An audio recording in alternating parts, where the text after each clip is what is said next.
You are listening to Meet the Thriller Author, the podcast where I interview writers of mysteries, thrillers, and suspense novels. I'm your host, Alan Petersen, and this is episode number 55. For this episode of the podcast, I'm going to be interviewing internationally best-selling author Tess Gerritsen.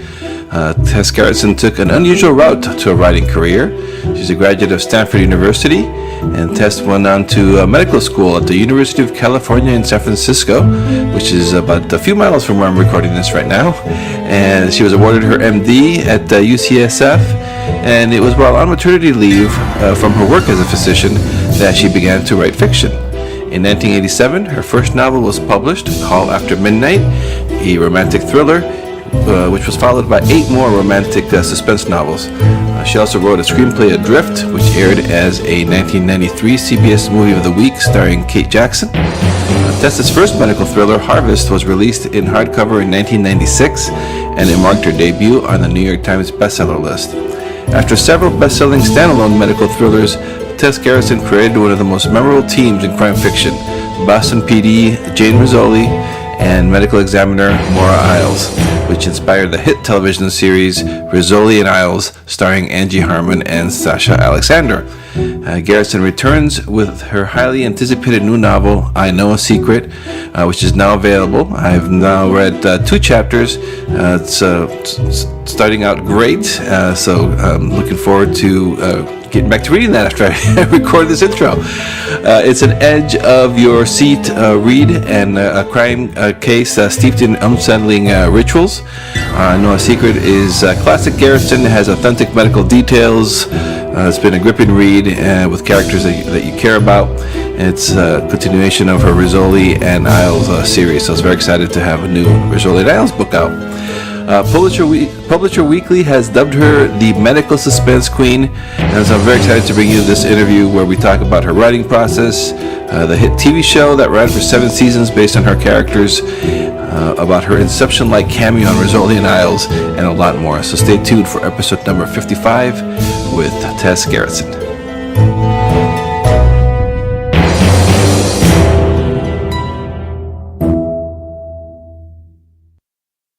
Hey everybody, Alan Petersen here, and on Skype I have the internationally best-selling author Tess Gerritsen, and very excited to talk to her. How are you doing, Tess, this morning? I'm doing great. It's a beautiful day in Maine. From your bio, now you graduated from Stanford University and you studied medical school here in San Francisco. So do you have any fond memories of the San Francisco Bay Area? Oh my gosh, San Francisco was like the best place to be when you're young. Great restaurants and so much happening, and just a fun city. And did you start to get your writing ideas here, or did that come later on? Well, I was writing since I was 7 years old. So even before I started medical school, I thought of myself as a storyteller. I just didn't think anybody could make a living at it. Yes. Yeah. So medical school is probably more of a sure thing if you can get through it. Yeah. Right. I mean, once you're admitted to medical school, unless you really mess up, you're probably going to be called doctor. And so, were you a fan of thrillers as a reader before you started to write them? Is that why when you decided to write that you went to the thriller genre? Well, I was a big fan of mysteries. I mean, when I grew up, it was Nancy Drew. Girls just read Nancy Drew.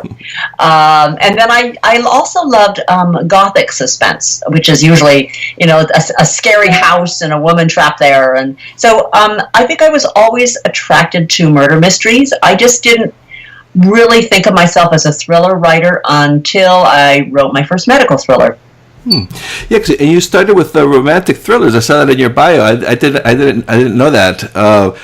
What made you make the transition from romantic thrillers to medical thrillers?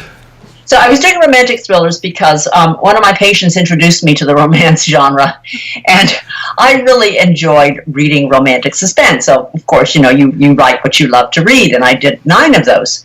But then I had a conversation with a homicide detective who told me this really harrowing thing that he'd learned while he was in Moscow. He was told by the police there that they thought children were disappearing from the streets, being kidnapped, and sent off to be organ donors, cut open and their organs harvested for rich people. So I'm a mom, and that really horrified me. And I thought, after a couple of weeks of sort of thinking about this, wow, that's a great topic for a thriller novel. And that's where my first book, Harvest, my first medical thriller, Harvest, came about. It was, I think, truly the first thriller that I've ever written, and it was the first time I used medicine. I mean, I'm a doctor, but it was the first time I really used medicine in a book. Even though you had the medical background, did you still have to do a lot of research that went into doing that? Well, yeah. I mean, I'm in internal medicine, and Harvest was really about cardiothoracic surgeons. So I did have to learn a lot more about surgical technique. I had to learn more about, especially the way organs are matched to recipients. I mean, that was something I had to do some research into.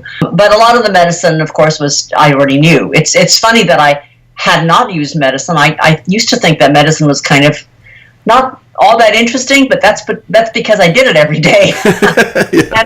And then later on, people said, "I love the medical details." And I thought, really, that's just kind of like a work day for me. So I learned from that. The people really want to know secrets. They want the inside scoop on an occupation they don't have access to. Yeah, that's what makes it so much fun to read. Because it's like for readers, it's like discovering a whole new world. Yeah, I mean, you learn how doctors think. You learn how they approach an issue. I mean, when you're given a sick patient, how does a doctor approach that patient? How do they go through this process of eliminating what it can't be and what will it be? So learning the way doctors approach problems, how they think. The things they don't want you to know. For instance, there are some patients we hate. There's some patients we just don't want to see. But that's not something a doctor's not going to tell you, and you can find that out in fiction. Were you practicing medicine while you were writing these books at the same time? No, my first 2 books I was practicing part-time. I really left medicine because I just could not find childcare for my babies. My husband is a doctor as well, and there were nights when we would both get called into the hospital in the middle of the night, and we have 2 sleeping babies at home. What do you do? You can't call somebody at 3 a.m. and say, "Can you come over and watch my kid?" So it got to be so stressful that I said, "I'm going to stay home for a while and write stories the way I've always wanted to." So you say you started writing since you were 7. So it's always been something you wanted to do, but you just didn't think you could make a living from it. Well, that's what my father told me. I come from very conservative Asian American parents, and for them, as with many people that are immigrants or close to having been immigrants, security is everything. And in the United States, for Asians, security means a career in the sciences, engineering, medicine, physics, things like that, computers. And my father wanted me to have a secure career, so that's why he pushed me into medical school. In a medical thriller, the protagonist is usually a doctor. Is that the a doctor or a nurse, somebody in the medical profession? Oh, okay. Because then, of course, your Rizzoli and Isles, Maura Isles is a doctor, a medical examiner, but that's more considered a crime fiction. Then would be the difference between those two. Yeah, I think the difference between a medical thriller and other thrillers is that the heart of the medical thriller has to do with either medicine or medical ethical questions. So, and a lot of this takes place in the hospital, and it really has to do with the work that doctors do. And so, did you put any parts of your personality into Rizzoli and Isles, or both of them, or just one of them? Oh, yeah, just one of them. Oh, interesting. Jane Rizzoli, I interviewed a couple of women cops prior to writing The Surgeon, which was the first Rizzoli and Isles, the first Rizzoli book. And I came away with the impression that they were hard-charging women. They were smart alecky, and they complained about how they were treated as women. Here they are, cops, and yet they are fighting for respect every day. And so that part of the personality went into Jane. Jane was fighting for respect in the first book. Maura Isles, being a medical professional, I sort of grafted myself into her. She believes in science. She wants a logical explanation for everything. She wants to be able to explain the inexplainable. And there's a lot of that in this world. So That was me, and that really is me. Whenever somebody says this weird thing happened, I always want to know, well, why did that happen, and what were the events that led up to this happening? So yes, she's very much me. Yes, I was trying to think back about that. So the first book, the first Rizzoli and Isles book, did it feature Isles at all, or? No. Oh, okay. No. That's what I thought. Yeah, The Surgeon was a one-off, or it was meant to be a one-off. It was meant to be a book really focusing on another heroine named Catherine Cordell, who is a surgeon. And Jane Rizzoli was just a minor character. She was the partner of the lead detective, Thomas. And I had every intention of killing Jane in that book. She was supposed to die in that story. I sort of had her death planned out. But she started to grow on me as a character. I began to like her, even though she was at heart unlikable.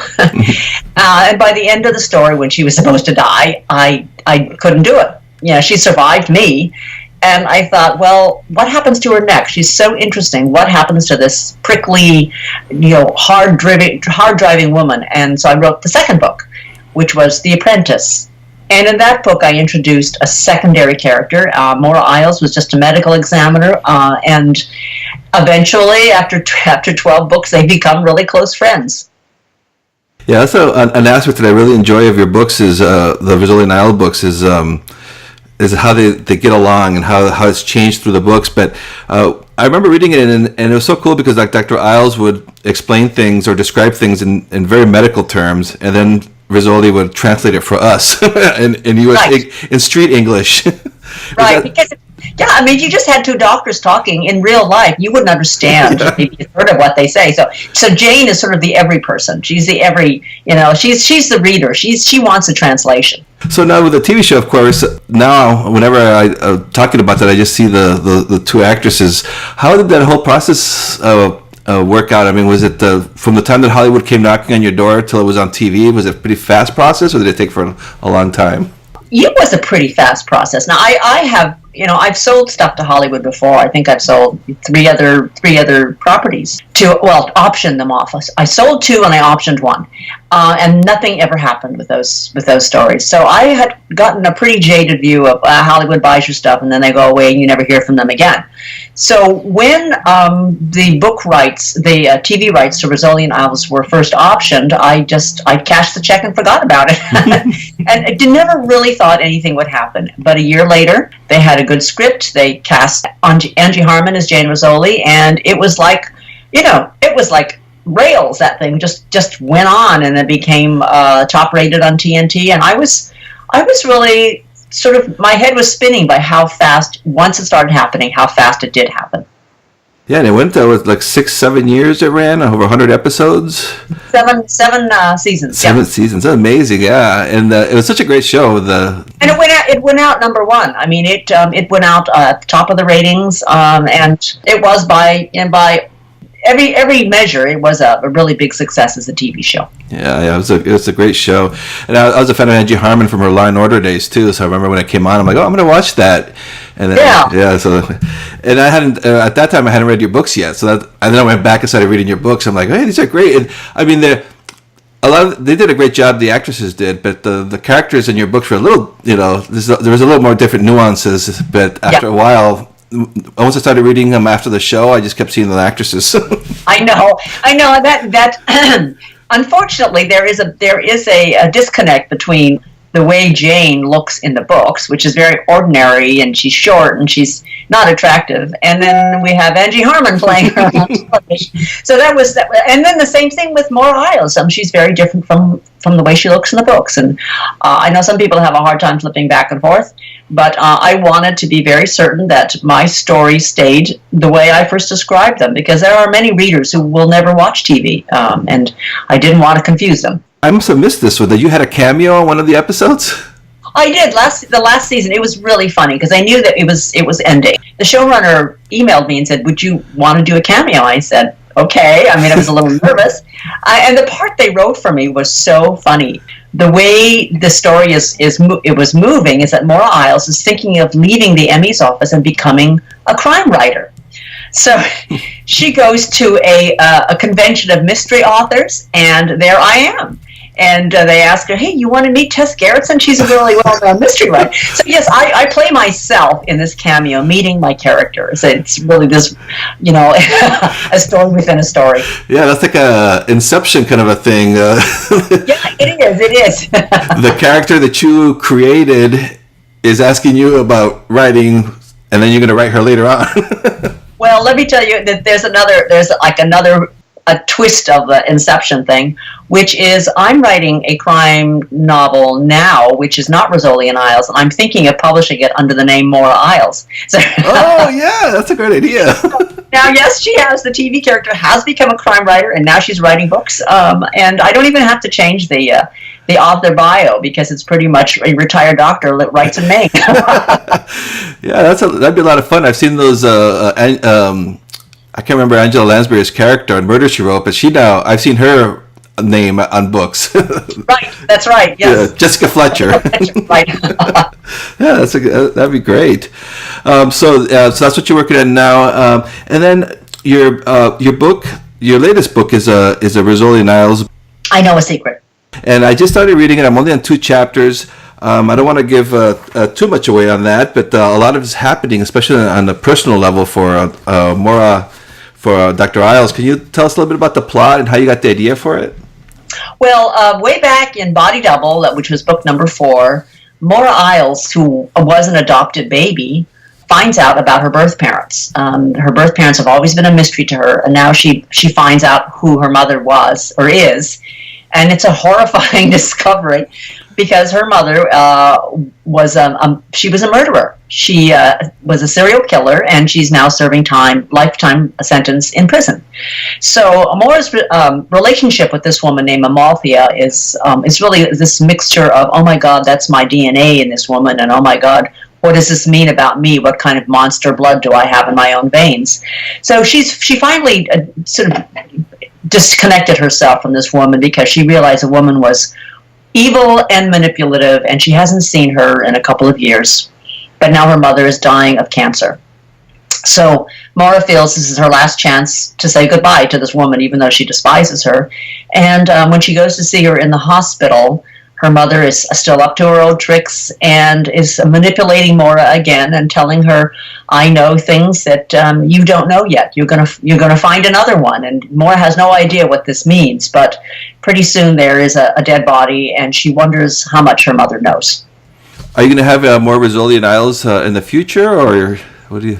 I don't know. I mean, I feel like I tied up a lot of emotional loose ends in I Know a Secret, and I don't think I need to write another one. I think I've answered all the questions that people had about what happens to these 2 women and their families and the people in their circle. And right now I'm working on some other projects. This other book that I'm working on, which is a thriller that may or may not involve a ghost.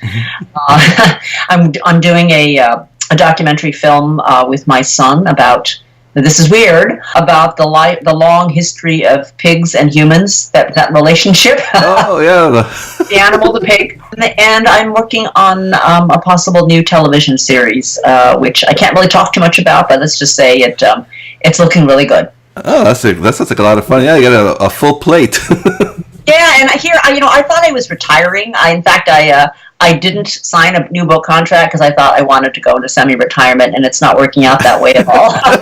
Yeah, it doesn't sound that way. So now, when you're in the writing mode, I was kind of curious about your process. Do you did you outline your stories before you started to write them, or were you one of those authors that would just sits down and starts writing? I don't outline my stories. Every time I've tried to do that, I just end up tearing up the outline and throwing it away. So, no, I'm really very much oh my God, that's a great idea. What happens next? And I just start writing. I have, kind of a mental map of where I'm going, but so often I'm taken by surprise. Middle of the story, it takes a left turn or spins around on itself. So I don't write an outline, and even if I have an idea, I don't stick to it. Because I like the story to surprise me.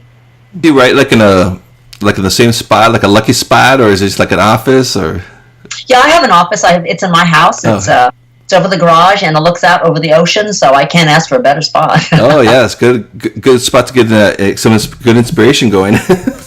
Yeah, I think the only thing that is probably keeping me from being more productive is the internet. So I should need to disconnect. Yeah, I think I read that John Grisham said his office is unwired, disconnected. Yeah, probably a good idea. Can you tell us a little bit about your medical thrillers were standalones, right? So you could go back and read those. Yes. Okay. I had there was Harvest, Life Support, Bloodstream, Gravity, and The Bone Garden, which was sort of a historical medical thriller. And then those were the five. Is there anything else that you'd like to tell our listeners? Yeah, I think the great thing about being a writer is that you're free to explore any topic, and in the course of my career, I've done everything from medical thrillers to science fiction to historical. I mean, I did The Bone Garden took place in 1830s, and it was a look at early medicine. So it's a fantastic job because you can satisfy your curiosity wherever your curiosity takes you. When you first started querying out, when you first got started, did that one get accepted, or do you have to go through the whole rejection? No, I've been through rejection. My first two novels, I think of them as practice novels, did not find a home. But Call After Midnight, which was my first romantic suspense novel that got published, it sold over the transom. I mean, I sent it into Harlequin, and I sent it to an agent simultaneously, and they both responded simultaneously. So it was like, who knows what book is going to be the final book that sells. But it took me two unpublished manuscripts to really figure out what I was doing. That's a good way of looking at it. Practice books. Yeah, I mean, I think what I also learned, and it took me actually probably more books than that, is to get comfortable with your process. And my process is to write a really crappy first draft. I have learned that it's important for me not to stop and rewrite. It's really important to leave your editor, to shut your editor off, and shut her up in a closet somewhere, and just play with the story. And then only after the first draft is finished do I go back and look at the flaws and then start to rewrite. How many drafts do you usually write? Well, yeah, generally 7. Oh, wow. I mean, that's because I have such bad first drafts. I have to go back and fix and fix and fix. So that's good. That's great for listeners who are writing. Sometimes think, the first draft's so terrible. Well, usually it's supposed to be. Yeah, well, you have to give yourself permission to write badly because nobody's ever going to see that draft. It's just you just sort of like put out the story, and the story will change on you. I had a story called Vanish where it starts off with Maura Isles hears a noise in the morgue, and she opens up a body bag, and there's a body who's just come awake. The person is not really dead. So I was writing that first draft, and it was a man in the body bag, and I got halfway through that story, and I was bored. And I thought, why am I so bored with the story? And I realized that if it were a woman in the body bag, the story became much more interesting. And so I just kept on writing from that point on as if it had always been a woman in the bag from the beginning. And so if you looked at the first draft, you'd start off with a male character suddenly becomes a woman. And it would make no sense to you, but I just did it that way, so I didn't have to go back and fix things. Oh, so you just kept winning from there. Yeah, that's excellent. Right, and then you go back and fix it. Yeah. I also want to say, so when you're not writing, what are some of your hobbies? Oh, I love to travel. I call myself a lifelong tourist. So yeah, I love to travel. I garden. I play the fiddle. In fact, my violin music became the center of one of my mysteries called Playing with Fire. And music was like that was the. Music became the reason for that story. So I think that writers really need to keep their curiosity alive and always follow your interests and always cultivate new interests because you never know what will end up in a story. Well, that's great. Well, I want to thank you so much for taking your time for the interview. It's been so great talking to you. Yeah, thank you. It was a lot of fun, especially since I didn't have to have my face on it. Yeah, I keep getting a lot about that because I guess videos are becoming so popular now, but I'm still more of an audio.